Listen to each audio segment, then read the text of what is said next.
내가 만약 오늘 당장 일을 그만둔다면 나는 며칠을 더 살 수 있을까? 라는 것이 부의 척도라는 것이다. 열심히 일하는 성실한 사람들의 일반적인 모습에는 나름대로의 패턴이 있다. 신혼의 단꿈에 젖은 교육을 많이 받은 행복한 젊은 부부가 함께 보금자리를 꾸민다. 이들의 보금자리는 대개 비좁은 새방에서 시작된다. 이들은 이제 돈을 모을 수 있음을 깨닫는다.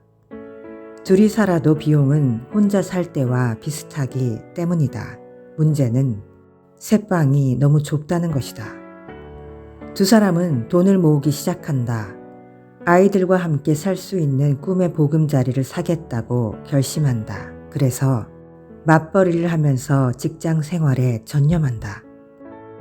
드디어 두 사람의 수입이 늘기 시작한다.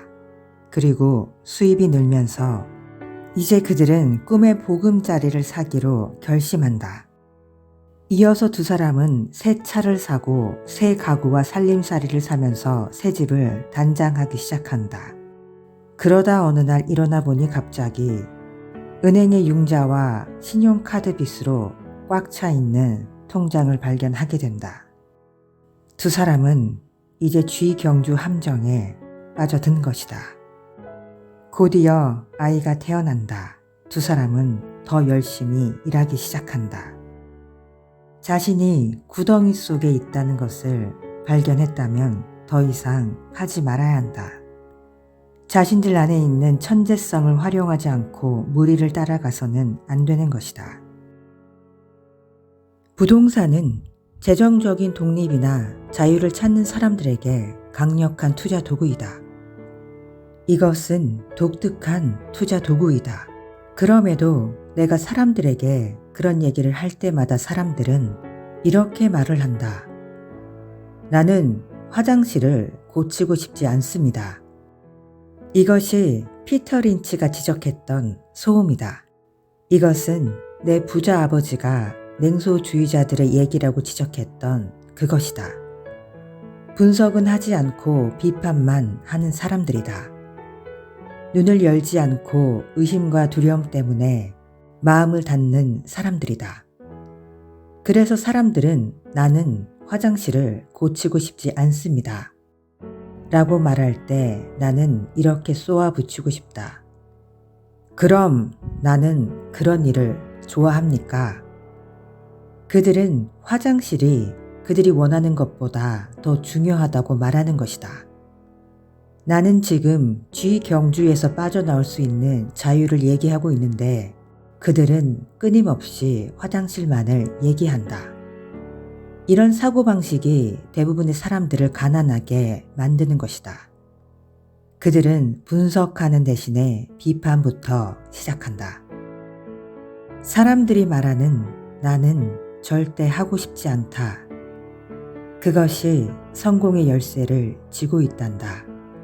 부자 아버지는 늘 그렇게 말했다. 나 역시 화장실을 고치고 싶지 않기 때문에 나는 화장실을 고치는 적절한 관리자를 찾기 위해 애를 쓴다. 그래서 주택이나 연립을 관리하는 훌륭한 관리자를 찾게 되면 나의 현금 흐름이 높아지는 것이다. 하지만 이것에는 더 중요한 속뜻이 있다. 당신이 훌륭한 관리자를 찾게 되면 화장실을 직접 고칠 필요가 없기 때문에 그 시간에 더 많은 부동산을 살 수 있다는 점이다. 그래서 훌륭한 관리자가 부동산에서 성공하는 열쇠인 것이다. 사실 내 경우에는 훌륭한 관리자를 찾는 것이 부동산보다 훨씬 더 중요하다.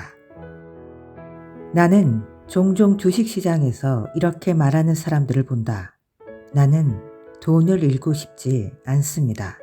글쎄, 그럼 나나 다른 사람들은 돈을 잃고 싶을까? 그들이 돈을 더 못 버는 이유는 돈을 잃지 않겠다고 결심하기 때문이다. 그들은 역시 분석하는 대신에 또 하나의 강력한 투자 수단인 주식시장에 대해 마음을 닫게 된다. 지금까지 부자가 되지 못하는 사람들은 하고 싶지 않다. 그것을 피하면서 엄청난 대가를 치르고 있는 것이다. 그들은 자신들의 삶에서 원하는 것을 결코 얻지 못할 수도 있기 때문이다. 내가 말하는 자기 사업을 하라는 것은 튼튼한 자산 기반을 만들라는 뜻이다. 그것에 돈이 들어가면 절대로 빼내지 말아야 한다. 이런 식으로 생각해 보자. 일단 자산으로 들어간 돈은 당신의 직원이 된다. 돈의 좋은 점은 그것이 24시간 당신을 위해 일을 하며 아주 오래 일을 한다는 점이다. 낮에는 예전처럼 당신의 일을 하라. 열심히 일해서 좋은 직원이 되는 것도 괜찮은 방법이다. 하지만 그러면서 반드시 자신의 자산을 구축해야 한다. 세상에는 똑똑한 사람들이 너무나 많이 있다.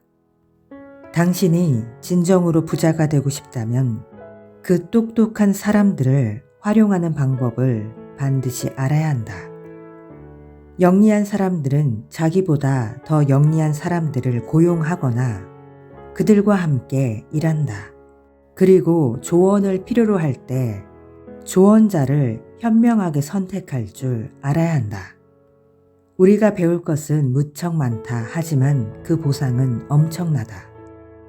자기가 아는 것이 가장 큰 재산이다. 하지만 자기가 모르는 것은 가장 큰 위험이기 때문이다. 위험성은 늘 함께 있다. 그러므로 위험성을 피하는 대신에 그것을 관리하는 법을 반드시 배워야 하는 것이다. 자산은 주머니에서 돈을 넣는 어떤 것이고 부채는 주머니에서 돈을 빼내는 그 어떤 것이다. 다시 한번 강조해도 부족함이 없는 이야기다. 자산과 부채의 차이를 알고 반드시 자산을 사야만 한다. Hey guys, take your time and life goes on. Thank you so much for watching and have a good day. Bye. 뿅.